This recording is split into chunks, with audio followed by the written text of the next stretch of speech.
Bobbi Althoff's return has thrown the internet into chaos. Better known for her dry, awkward humor that made guests squirm and audiences laugh, she suddenly reappeared with a brand new podcast.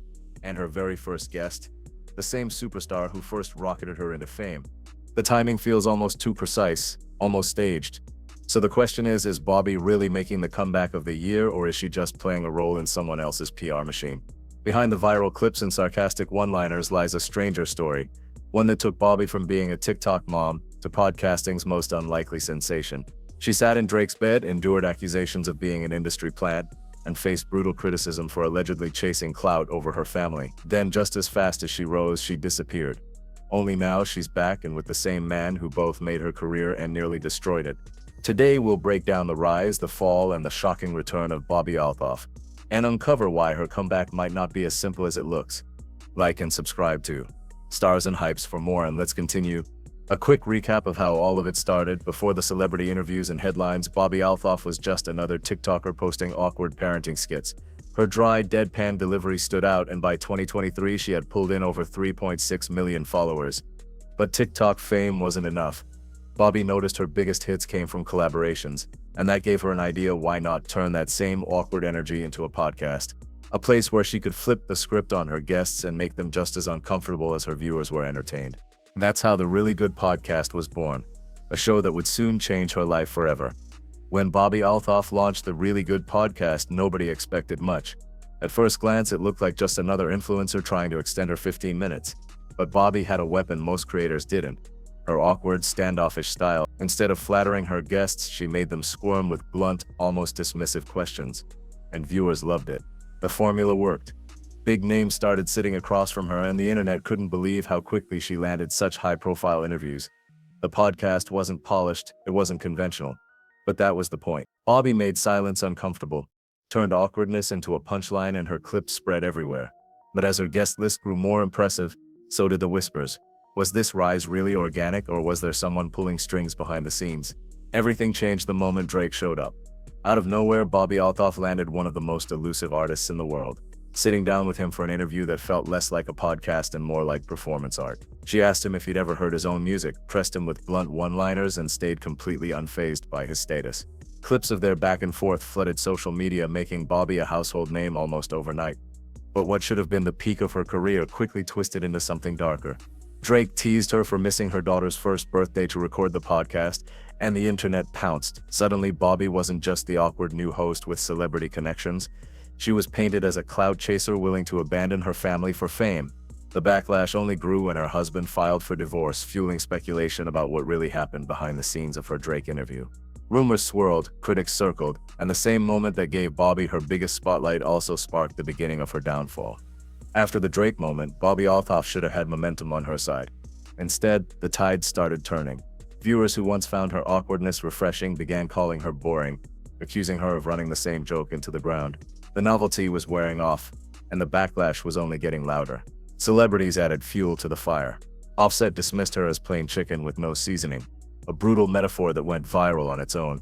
Keke Palmer joked that Bobbi felt like an industry plant, pointing out how fast she rose compared to others who had been grinding for years. Even people who once stood by her, like comedian Funny Marco, began backing away, saying her stiff stage presence clashed with his live comedy. Bobbi didn't take the criticism lightly. Instead of brushing it off, she lashed out at Marco and others, framing their comments as betrayals. To her critics, it was just more proof she couldn't handle the spotlight. To her fans, it felt like the beginning of the end. And soon, that end came faster than anyone expected. By mid-2025, Bobbi Althoff's spiral was impossible to ignore. The same podcast that once made her the internet's favorite oddball had turned into dead air. Guests weren't amused, fans weren't entertained, and the headlines had shifted from praising her rise to mocking her fall. On July 31st, Bobbi finally pulled the plug. She released one last episode of the Really Good podcast, calling it a funeral for the show. Between her half-jokes, there was a rare moment of honesty. She admitted she thought her success would last longer, but the truth was simple: she had fallen off. It was a striking confession. Just 2 years earlier, she'd been on top of the internet, and now she was saying goodbye to the very project that made her famous. For most people watching, it looked like the end of Bobbi's story. But what nobody expected was how quickly she'd find her way back into the spotlight. After burying the Really Good podcast, Bobbi Althoff could have disappeared completely. But instead of vanishing, she clung to whatever relevance she had left. On TikTok, her awkward short-form videos still pulled in millions of views. Proof that her deadpan style wasn't entirely worn out. She popped up as a guest on other people's podcasts too, usually giving one-word answers and dodging anything personal just enough to remind the internet she still existed. It wasn't the spotlight she once had, but it kept her name floating around. Fans speculated whether she was gearing up for a reinvention or simply refusing to let go of her fleeting fame. Every small appearance felt like a test, a way to gauge if the internet was ready to forgive her, or at least ready to watch her again. And then, out of nowhere, Bobbi staged the kind of return that nobody thought possible. On September 2, 2025, Bobbi Althoff pulled off one of the most unexpected comebacks the internet has ever seen. After months of fading into irrelevance after declaring the end of her podcast and admitting she had fallen off, Bobbi relaunched her show with a guest so shocking it felt impossible: Drake. The announcement alone set social media on fire. Fans instantly remembered how their first encounter had ended in disaster. Awkward silences, Drake roasting her parenting, wild rumors about what really happened behind the scenes, and the abrupt deletion of the episode. It seemed like the two had cut ties for good, yet here they were again, face to face, laughing like old friends. The episode itself was nothing like their first. Gone was Bobbi's ice-cold, awkward character. This time she dropped much of the deadpan act and leaned into a more candid conversational tone. The two joked about spending an entire week together, teased each other about old drama, and even danced around questions that only fueled speculation further. At one point, Drake described the week with Bobbi in 3 words: bored, tired, confused, while she shot back with sarcasm that had viewers wondering if there was more tension beneath the banter. And then came the moment that broke the internet. As the conversation wound down, Drake leaned in, almost as if he was about to kiss her.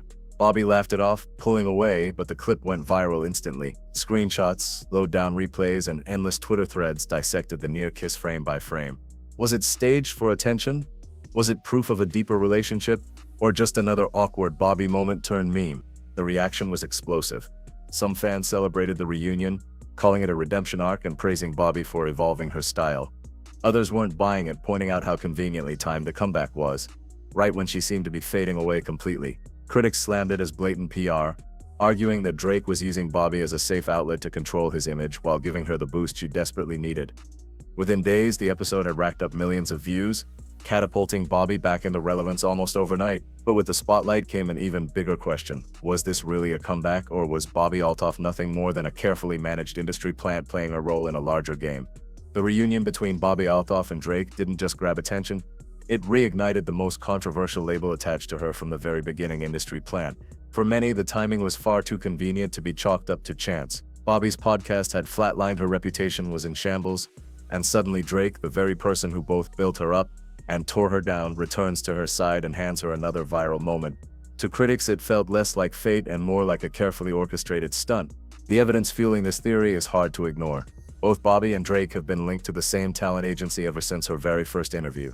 That alone raises eyebrows. If their relationship was rooted in pure coincidence, why do business ties keep resurfacing? Add to that Drake's track record of cherry-picking where he appears.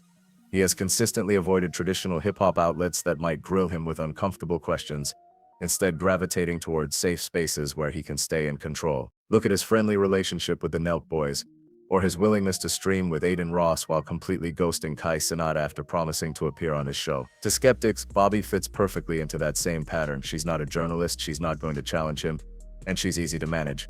In their eyes, she's not a threat, she's a PR tool.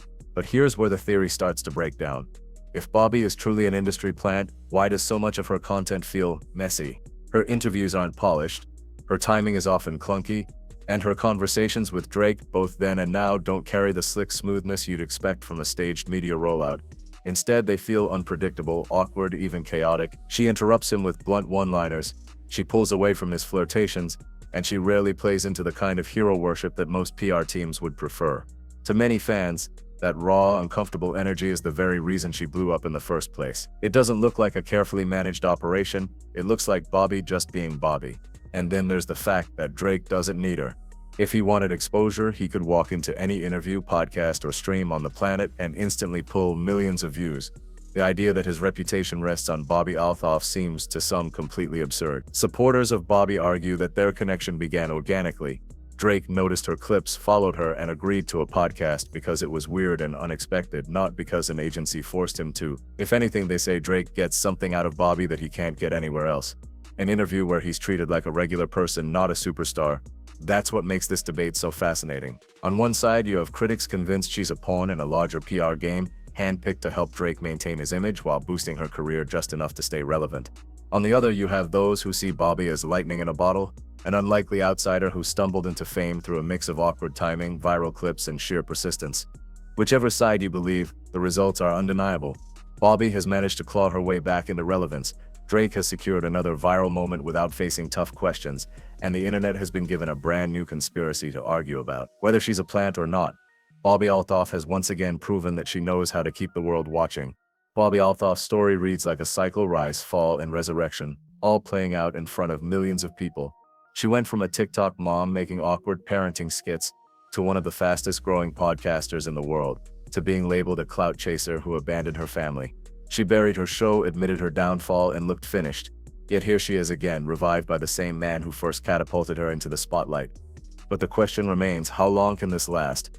Bobbi has already pivoted away from the icy character that made her famous, and while her new style feels looser and more relatable, it also strips away the very gimmick that separated her from everyone else. For some, that's growth. For others, it's proof she's running out of tricks. What's certain is that Bobbi is once again back in the center of the conversation. Her comeback episode with Drake has racked up millions of views, pushed her subscriber count upward, and put her name back into headlines. Whether you believe she's a plant, a PR pawn, or simply someone with unbelievable luck, she has carved herself into the internet's collective memory. Still, the same criticisms follow her: that she abandoned her family for fame, that she lacks originality, that her entire career is built on calculated connections. These questions won't go away, and maybe that's exactly why she stays relevant. Because in today's internet age, being loved and being hated aren't opposites, they're fuel. So, will Bobbi Althoff finally prove she can sustain success on her own? Or will this comeback fade into yet another downfall? One thing's for sure, this isn't the last time the internet will be talking about her. If you enjoyed this video, make sure to leave a like and subscribe. 2 stars and hype so you don't miss what's coming next. I'd love to hear your thoughts on how things will continue in the comments below. Thanks for watching, and until next time, take care and have a great day.